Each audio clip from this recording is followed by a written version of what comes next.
Hello everyone, welcome back to my channel Saras commerce. और आज हम लोग पढ़ने वाले हैं चैप्टर 2 प्रिंसिपल्स ऑफ मैनेजमेंट का पार्ट 1। ये बहुत ही इम्पॉर्टेंट चैप्टर है और इसमें हम लोग पढ़ने वाले हैं कि प्रिंसिपल होता क्या है, इसका नेचर कैसा है, इसका इम्पोर्टेंस क्या है। तो चलिए हम लोग शुरू करते हैं। प्रिंसिपल होता क्या है? प्रिंसिपल एक फंडामेंटल स्टेटमेंट है जो आपको पाथ प्रोवाइड करता है अपने गोल को पाने के लिए।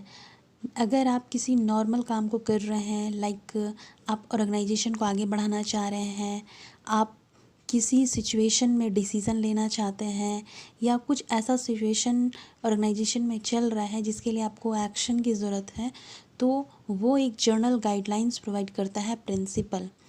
तो अब हम देखते हैं कि the principles of management are defined as a broad and general guidelines that serves as the basis for the managerial decision making and action।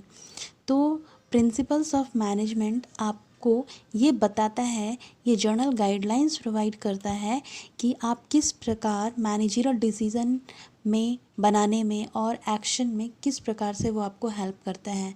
यानी अगर कभी कोई एडवर्स सिचुएशन ऑर्गेनाइजेशन में आ जाती है तो हम उस सिचुएशन से कैसे बाहर आ सकते हैं और उस सिचुएशन में हम किस प्रकार का डिसीज़न ले सकते हैं जो हमारे ऑर्गेनाइजेशन के लिए लाभप्रद रहेगा। तो अब हम पढ़ने वाले हैं nature of principles of management. Nature of principle of management में फर्स्ट पॉइंट हमारे पास है यूनिवर्सल एप्लीकेबिलिटी। जो प्रिंसिपल ऑफ मैनेजमेंट है वो क्या है? यूनिवर्सल अप्लाई होता है, यूनिवर्सल एप्लीकेबिलिटी है इसमें, यह हर जगह अप्लाई होता है। एग्जाम्पल के रूप में अगर हम बात करते हैं डिवीज़न ऑफ वर्क की, जो प्रिंसिपल है उसमें काम जो है उसे क्या करना है, एम्प्लॉई के एडुकेशन के अकॉर्डिंग, एम्प्लॉई के इंटरेस्ट के अकॉर्डिंग उनमें वो बांट देना है काम को। तो अगर आप स्मॉल सेक्टर में जाते हैं, स्मॉल बिजनेस में देखते हैं तो यही होता है, काम को बहुत सारे एम्प्लॉय में बांट दिया जाता है ताकि काम इजीली और जल्दी हो जाए। अगर हम वही मल्टीनेशनल कंपनी में देखते हैं तो मल्टीनेशनल कंपनी में भी हमें वही चीज़ दिखाई देता है, डिवीज़न ऑफ वर्क, यानी जो काम है उनको बहुत सारे एम्प्लॉई में उनके एडुकेशन, उनके इंटरेस्ट के अकॉर्डिंग बांट दिया जाता है। तो हम कह सकते हैं कि प्रिंसिपल ऑफ मैनेजमेंट जो है वो यूनिवर्सल एप्लीकेबिलिटी है उसमें। नेक्स्ट पॉइंट है हमारे पास journal guidelines. Journal guidelines means principle of management जो है, अगर आप किसी सिचुएशन में फंस जाते हो या आपके पास कोई प्रॉब्लम आ जाता है तो आप वहाँ से बाहर कैसे निकलोगे, तो ये आपको एक जर्नल गाइडलाइंस प्रोवाइड करता है। ये आपको रेडीमेड सॉल्यूशन प्रोवाइड नहीं करता है, जर्नल गाइडलाइंस प्रोवाइड करता है। जैसे अगर हम बात करते हैं कि फेयर रेमुनरेशन का जो प्रिंसिपल है, फेयर रेमुनरेशन का प्रिंसिपल जो है उसमें अपने एम्प्लॉई को आपको फेयर रेमुनरेशन प्रोवाइड करना है। अगर हम स्मॉल स्केल बिजनेस के बारे में बात करते हैं तो उनका जो प्रॉफिट है वो क्या होता है, कम होता है। तो वो अपने प्रॉफिट के अकॉर्डिंग, अपने गेन के अकॉर्डिंग अपने एम्प्लॉई को सैलरी प्रोवाइड करते हैं, 10,000 पर मंथ, 15,000 पर मंथ। अगर हम वही बात करते हैं मल्टीनेशनल कंपनी के बारे में तो वो अपने एम्प्लॉई को प्रोवाइड करते हैं 60,000 per month, 1,00,000 rupees per month salary देते हैं। तो जो फेयर रेमुनरेशन का जो प्रिंसिपल है वो क्या है, एक जर्नल गाइडलाइंस है जो बिजनेस है अपने फिनेंशियल कैपेसिटी के अकॉर्डिंग उसको कम बेसी कर सकता है। नेक्स्ट पॉइंट हमारे पास है formed by practice and experimentation. तो ऐसा नहीं है कि जो प्रिंसिपल्स ऑफ मैनेजमेंट है वो एक दिन में बन गया है। जो मैनेजमेंट एक्सपर्ट हैं उन्होंने लगातार ऑब्जर्वेशन किया है, लगातार अपना पर्सनल एक्सपीरियंस गेन किया है और रिपीटेड एक्सपेरिमेंटेशन किया है किसी पर्टिकुलर सिचुएशन को लेकर, तब जाकर ये पर्टिकुलर प्रिंसिपल्स ऑफ मैनेजमेंट बने हैं। एग्जाम्पल अगर हम यहाँ पे लेते हैं तो प्रिंसिपल ऑफ ऑर्डर, यानी कोई भी सामान अगर है या कोई भी व्यक्ति है तो उसका जो प्लेस है वो क्या होना चाहिए, फिक्स होना चाहिए।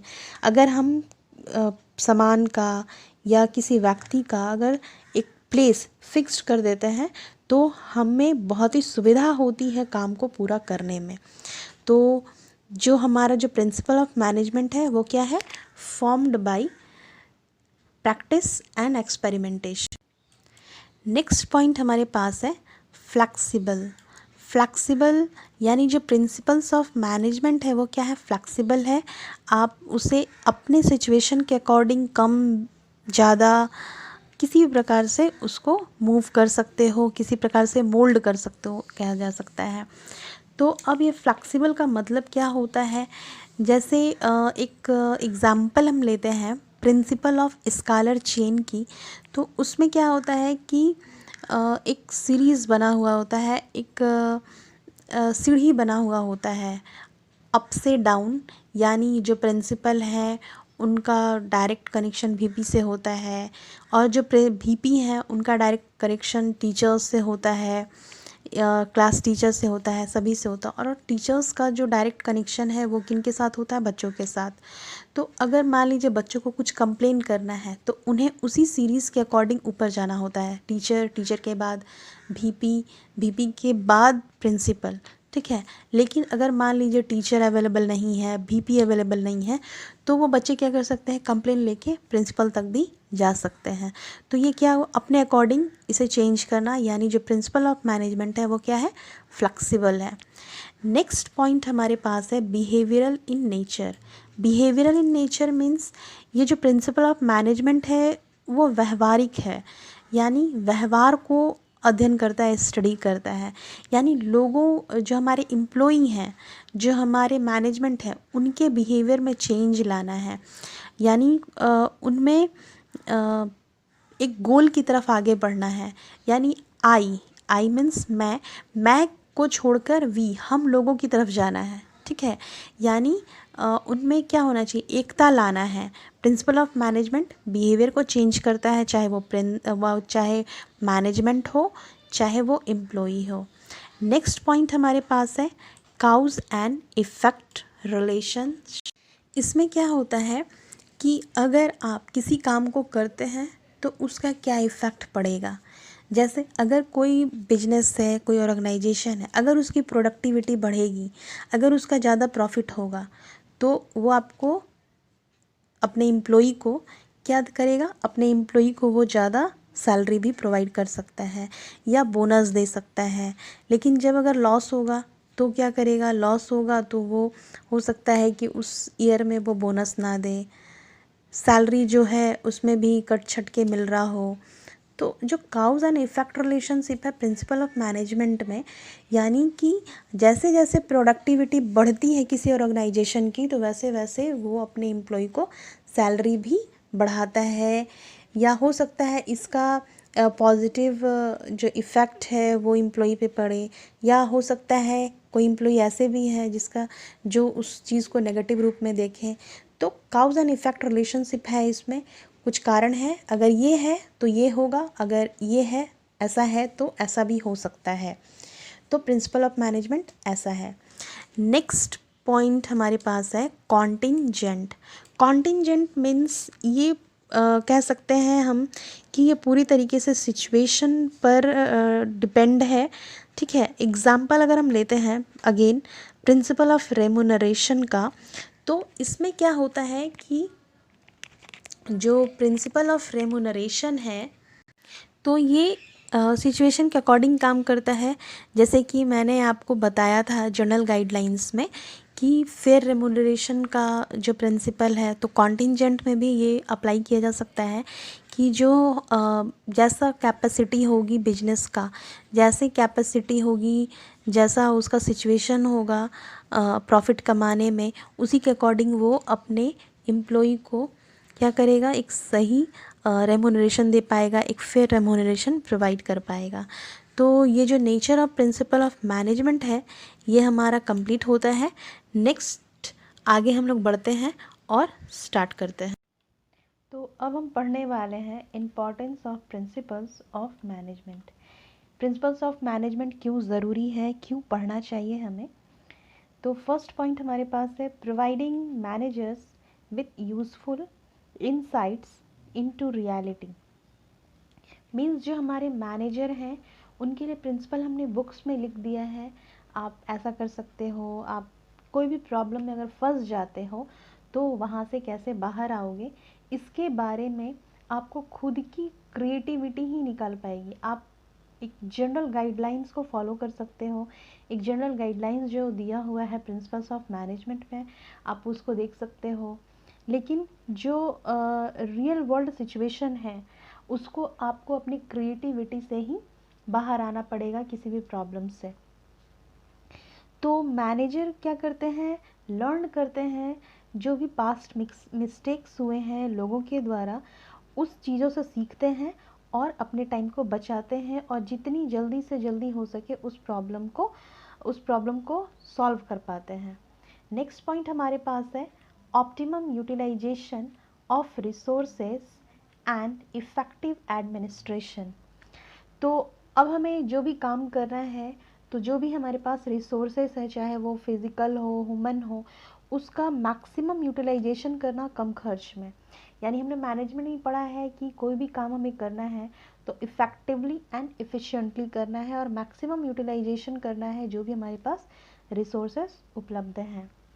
नेक्स्ट हमारे पास पॉइंट है साइंटिफिक डिसीजन। साइंटिफिक डिसीजंस क्या होता है, साइंटिफिक डिसीजन में लॉजिकल क्राइटेरिया के बेस पे होता है, ठीक है। मतलब जो हमारे मैनेजर्स डिसीज़न लेंगे वो लॉजिकल होना चाहिए। एग्जाम्पल के रूप में देखिए principles of authority and responsibility, उसमें क्या है, जितना ही महत्व अथॉरिटी का है उतना ही महत्व हमारे रिस्पॉन्सिबिलिटी का भी है। यानी अगर हम अथॉरिटी ले रहे हैं तो हमारे पास रिस्पॉन्सिबिलिटी भी है उसके बारे में, और किसी काम को अगर हमारे पास रिस्पॉन्सिबिलिटी है तो उसकी अथॉरिटी भी हमें मिलनी चाहिए। यानी लॉजिकल होना चाहिए कि आप किसी काम को अपने हाथ पे लिए हुए हो तो उसे किस प्रकार कंप्लीट करोगे इक्वल बेसिस पे। नेक्स्ट पॉइंट हमारे पास है third, meeting changing environment requirements. तो जो भी बिजनेस ऑर्गेनाइजेशन जो काम करता है एक्सटर्नल एनवायरनमेंट में, इंटरनल एनवायरनमेंट में, ये बहुत ही डायनामिक होता है, हमेशा चेंज होता रहता है। लेकिन जो हमारा प्रिंसिपल्स ऑफ मैनेजमेंट है ये क्या है, बहुत ही फ्लेक्सिबल है। ये अपने आप को सिचुएशन के अकॉर्डिंग हमेशा ढाल लेता है। ये मैनेज को हेल्प करता है कि जो भी सिचुएशन हो उसके अकॉर्डिंग आप प्रिंसिपल्स ऑफ मैनेजमेंट को चेंज कर सकते हो, मॉडिफाई कर सकते हो, उसके अकॉर्डिंग काम कर सकते हो। तो इससे क्या होता है, इससे जो भी बिजनेस का गोल है वो इजीली मिल सकता है। नेक्स्ट पॉइंट हमारे पास है फोर्थ, फुलफिलिंग सोशल रिस्पॉन्सिबिलिटी। तो जो प्रिंसिपल्स ऑफ मैनेजमेंट है वो जो हमारे मैनेजर्स को गाइड करता है कि आप सोशल रिस्पॉन्सिबिलिटीज़ को भी ध्यान में रखो, क्योंकि हमारा जो बिजनेस है और ऑर्गेनाइजेशन है वो सोसाइटी में ही है, सोसाइटी के रिसोर्सेज को ही ये अवेल करता है। तो जो हमारा फेयर रेमुनरेशन का प्रिंसिपल है, इक्विटी का प्रिंसिपल है, ये उसी को ध्यान में रख के बनाया गया है कि आप अपने एम्प्लॉई को फेयर रेमुनरेशन प्रोवाइड करो, जिससे कि जो हमारे एम्प्लॉई है वो आपके ऑर्गेनाइजेशन में रह सके, अच्छे से काम कर सके, बहुत ज़्यादा टर्नओवर ना हो एम्प्लॉई का कि आना जाना ऐसा हो रहा है, कोई एम्प्लॉई है उसको फेयर रेमुनरेशन नहीं मिल रहा है, वो किसी और ऑर्गेनाइजेशन में चल जा रहा है, जिसका हार्मफुल इफ़ेक्ट हमारे ऑर्गेनाइजेशन में पड़ता है। तो इसे ध्यान में रखने में हेल्प करता है हमारा principles of management. Next point हमारे पास है management training education and research. तो मैनेजमेंट ऑफ प्रिंसिपल्स क्या है, ये थ्योरेटिकल फ्रेमवर्क है जो हमारे मैनेजमेंट का ट्रेनिंग है या एडुकेशन है या रिसर्च वर्क है। ये थियोरेटिकल फ्रेमवर्क बने होने के कारण बहुत ही हेल्प करता है मैनेजर को कि वो इजीली हमारे एम्प्लॉय को ट्रेनिंग एडुकेशन एंड रिसर्च करवा सके। तो जो हमारे ये जो प्रिंसिपल हैं वो हेल्प करते हैं। तो ये हमारा ये लगभग आज हमने पढ़ लिया nature of principles of management, significance या importance of principles of management. तो ये यहाँ पर हमारा फिनिश होता है और हम लोग नेक्स्ट वीडियो में फिर आगे पढ़ेंगे फ्यूल्स के प्रिंसिपल के बारे में। Thanks for watching. अगर आपको मेरी वीडियो अच्छी लगती है तो like, subscribe, comment and share ज़रूर कर दें। Thank you.